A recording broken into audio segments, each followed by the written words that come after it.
حكمة اليوم تقول: الفتنة نائمة، لعن الله من أيقظها.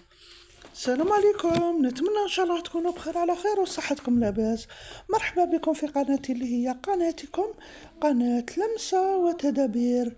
اللهم صل وسلم على الحبيب المصطفى، صلوا عليه وسلموا تسليما. بسم الله وعلى بركة الله.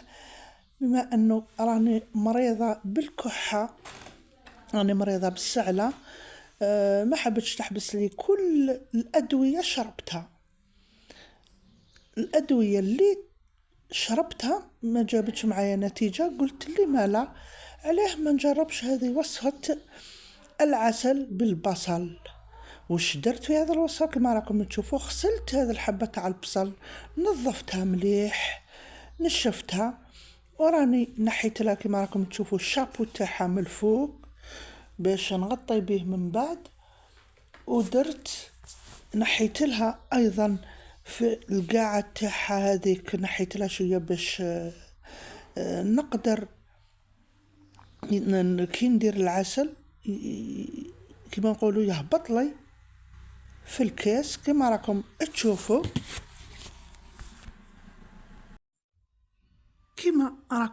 تشوفوا، نجيب الحبة تاع البصل تاعي كما راكم تشوفوا، راني نخوي فيها وكأنك راح ديري دولمة، تخويها بصح ما تثقبيهاش حتى لتحت، لا، نحي غير الوسط هذاك كما راكم تشوفوا، وهذاك نحتفظوا به نطيبوا به.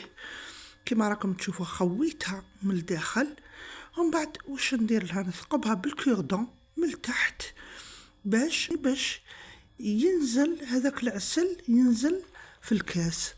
دوك تشوفوا كيفاش ندير لها بالكوردون. نشد الكوردون نتاعي نثقبها من تحت كما راني نحيت لها هذاك الاخر، وفي الثقبه هذه كما خويتها ندير لها العسل، نعمر هذيك الثقبه مليح بالعسل كما راكم تشوفوا. ندير هذا لاستيس باش يهبط لي العسل في الكاس نتاعي من الحبه تاع البصل، نحطها في الكاس كما راكم تشوفوا. وذكا واش ندير لها؟ ندير العسل، راه كلش امام اعينكم.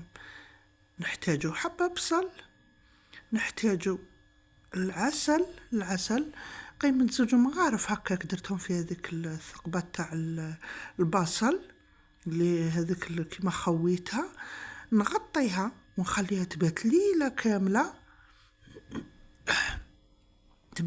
كامله، ونخليها هكا كما راكم تشوفوا تبات ليله كامله. يبدا هذاك العسل يهبط بشويه يتخلط، تبدا الرائحه تاع العسل مختلطه بالبصل، فهمتوني؟ تولي ريحه العسل مع البصل. هذا راني خليته بات ليله كامله. شوفوا احبتي في الله، شوفوا كيفاش نزل لي هذاك العسل. شوفوا نعمر في بلارة ونزيد نعمر. أنا درت 3 خطرات، استفدت من هذيك الحبة تاع البصل. درت هذا لاستيس درتها 3 خطرات كما راكم تشوفوا. نزيد ندير أيضا، راني في الصباح هنايا، ندير أيضا نزيد نعمر بالعسل ونخليها. شوفوا نزيد نخليها ثاني للعشية إن شاء الله نتلاقاو. هذه الأولى درتها في الليل خليتها باتت، والثانية كانت الصباح صدتها سالت كامل في الكاس، فرغتها في البلارة وزدت عمرت وخليتها يوم كامل، نهار كامل، من الصباح حتى العشية. ومن بعد فرغت أيضا الكونتيتي اللي نزلت لي، زدت فرغتها في البليويرة انتاعي. كما راكم تشوفوا راني ذقت منه مغرف لاني راني مريضة بالكحة هنايا. درت مغرف ذقتها، ديت مغرف ذقتها، نخليها. اني درت هذه للمرة الثانية، ومن بعد ان شاء الله باذن الله تعالى. شوفوا راني فرغت العسل انتاعي، فرغته وش نقولكم احبتي في الله، راني درت هاد لاستيس درتها 3 خطرات، عمرت البلارة تاعي، عمرتها تنصفت يعني، جاتني بلارة الا ربع نتاع عسل مخلوط بالبصل. كيما راكم تشوفوا هاهي وراهي.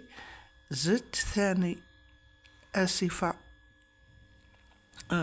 درت لكم الفيديو تاع صحن التقديم قبل ما نفرغ العسل نتاعي. شوفوا احبتي في الله، راني نفرغ في العسل نتاعي، فرغ فيه، نزيد ايضا نعمر البصل تاعي بالعسل.